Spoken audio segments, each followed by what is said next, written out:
வணக்கம் சார்.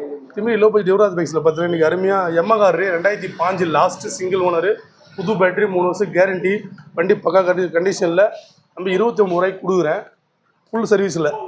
இப்போது என்னை பற்றி நம்ம கடையை பற்றி, அதாவது உங்கள் யுவராஜ் கன்சல்டிங் பொறுத்தவரை கடையை பற்றி கஸ்டமர் என்னென்ன பேசுனாங்க அப்படின்றத அவங்க வாயில் நீங்களும் கேட்டால் கூட சந்தோஷப்படுவீங்க. ஸோ அவங்களே கேட்கலாம். வணக்கம் சார். வணக்கம் சார். சார் இப்போ வந்து நாங்கள் ராணிப்பேட்டிலேருந்து வரோம்.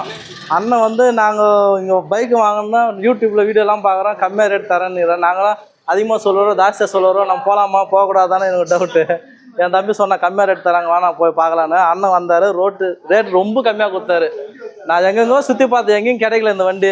அண்ணன் ரொம்ப லோ பட்ஜெட் கொடுத்தாரு. அண்ணனுக்கு ரொம்ப நன்றி. இல்லை சார், நான் தான் உங்களுக்கு நன்றி. நம்ம கடையை நீங்கள் செலக்ட் பண்ணது நான் தான் உங்களுக்கு நன்றி சொல்லணும். ஏன்னா இவ்வளோ கடை இருக்குது, கஸ்டமர் தான் இன்றைக்கி. கஸ்டமர்லாம் நம்ம எதுவுமே இல்லை. அதாவது காலையில் வந்தார், மொத்தமே இது லோ பட்ஜெட்ன்றதுனால நான் அவ்வளோ நம்ம இது கேர் பண்ணிக்கல. பட் ஆனால் இவர் தம்பி பார்த்தீங்கன்னா ரொம்ப ஒரு எலக்ட்ரிஷியன், 3 அடுக்கு பில்டிங்லேருந்து கீழே அவன் ரொம்ப இதான் ஃபஸ்ட்டு மறுபடியும் தொழில் தொடங்குறாரு. அதுக்கு உங்களுடைய யுவராஜ் கன்சல்டிங்லேருந்து இதை பார்த்தீங்கன்னா ரேட் இருந்தாலும் வேலை, அவ்வளோ வேலை, காலையிலேருந்து இப்போ வரைக்கும் ஃபுல்லாக வேலை சில்லறெல்லாம் பார்த்து தம்பி கொடுக்குறோம்.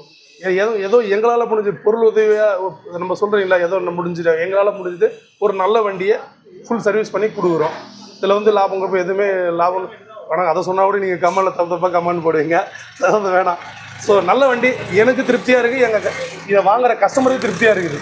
ஏன்னா நான் வேணாலும் நீங்கள் சொல்லலாம், நான் வேணாலும் என்ன வேணாலும் வியாபாரத்துக்காக பேசலாம், நீங்கள் சொல்ல வரலாம், சரி ஒத்துக்கிறேன். ஏன்னா நீங்கள் சொல்கிறத நான் ஒத்துக்கிறேன் அப்படின்னு நினைப்பீங்க, அதை நான் ஒத்துக்கிறேன். ஆனால் வாங்குகிற கஸ்டமர் அப்படி இல்லை இல்லைங்களா? தாராளமாக நீங்கள் வாங்க, வண்டி எடுங்க, உங்களுக்கு பிடிச்சா அண்ணன் ரேட்டு கம்மியாக கொடுப்பாரு, தாராளமாக வாங்கி போங்க தரத்து. ஏன்னா அவருடைய அந்தளவு இவர் என்னால் முடிஞ்சதை இது மாதிரி நம்ம கஸ்டமரு உண்மையான ரீசன், அதாவது காரணங்கள் உண்மையாக இருந்தால் என்னால் எவ்வளோ பண்ண முடியும். நான் ஒன்றும் கோடீஸ்வரன் கிடையாது, நானும் பரம்பரை பணக்காரன் கிடையாது, அதாவது ஃப்ரீயாக நான் கொடுக்குறேன்னு நான் சொல்ல வரல. எங்கிட்ட இருக்கிற பொருளை ஃபுல் தரத்தோட கரெக்டான விலை கொடுத்தாலுமே அது நான் செய்கிற என்னால் முடிஞ்ச உதவி, அவ்வளோதான். ஸோ நல்ல கண்டிஷனில் பக்காவாக கொடுத்துருக்குறேன். ஸோ உங்களுக்கு தேவைன்னா நம்மளோட யூடியூப் சேனலில் போய்ட்டு யுவராஜ் பைக்ஸ்ன்னு சொல்லிட்டு போட்டு சர்ச் பண்ணிங்கன்னா நம்மளோட யூடியூப் ஐடி வரும். அதை சப்ஸ்கிரைப் பண்ணிட்டு பெல் பட்டன் அழுத்திங்கன்னா நாங்கள் போடுற வீடியோ, நம்மக்கிட்ட இருக்கிற வண்டி, இந்த மாதிரி கஸ்டமர்ஸ் நம்ம என்னென்ன பண்ணுறோம் அதெல்லாம் நீங்கள் பார்த்தீங்கன்னா ஓரளவுக்கு உங்களுக்கு ஐடியா வரும். இந்த கடைக்கு போகலாமா வேணாமா அப்படின்றத நீங்கள் அங்கே வீட்டிலேருந்தே முடிவு பண்ணிக்கலாம். இப்போ நிறைய வீடியோ யூடியூப் பார்க்குறேன் இல்லைங்களா, பார்த்துட்டு நம்ம நேரில் போய் வேஸ்ட்டாக போயிடுது. நான் பொதுவாக சொல்கிறேன், வேஸ்ட்டாக போய்டு. அந்த மாதிரி வேஸ்ட் ஆகக்கூடாது உங்கள் டைம் அப்படின்னா இந்த மாதிரி பார்த்துங்க.